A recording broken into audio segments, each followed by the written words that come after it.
നൊയമ്പുകാലം 5-ാം വാരം ചൊവ്വ. തിരുവചനം: നിങ്ങൾ മനുഷ്യപുത്രനെ ഉയർത്തിക്കഴിയുമ്പോൾ ഞാൻ തന്നെയെന്ന് നിങ്ങൾ മനസ്സിലാക്കും. യോഹന്നാന്റെ സുവിശേഷം 8-ാം അധ്യായം 28-ാം തിരുവചനം.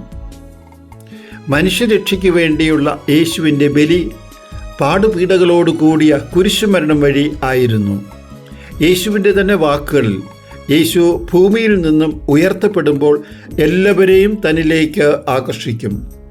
ഇപ്രകാരം യേശു ആദ്യമായി ആകർഷിച്ച വിജാതീയനായ ശതാധിപൻ കുരിശിൻ ചുവട്ടിൽ നിന്ന് പ്രഘോഷിച്ചു: ഈ മനുഷ്യൻ തീർച്ചയായും നീതിമാനായിരുന്നു.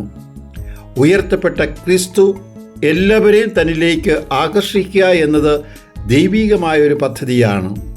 കുരിശിലേറിയ യേശുവിനെ പോലെ സഭ ഉയർത്തപ്പെടുമ്പോൾ സഭയ്ക്ക് എല്ലാവരെയും യേശുവിലേക്ക് ആകർഷിക്കുവാനായിട്ട് സാധിക്കും.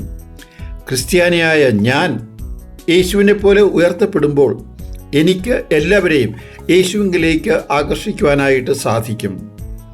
അപ്പോസ്തലന്മാർ തുടങ്ങി വച്ച രക്തസാക്ഷിത്വത്തിൻ്റെ നിര നീണ്ടുപോയപ്പോൾ 2-ാം നൂറ്റാണ്ടിൽ ജീവിച്ചിരുന്ന ചിന്തകനായ തെർത്തുല്യൻ എഴുതി: രക്തസാക്ഷികളുടെ രക്തമാണ് സഭ വളരുന്നതിന് വേണ്ടിയുള്ള വിത്തുകൾ.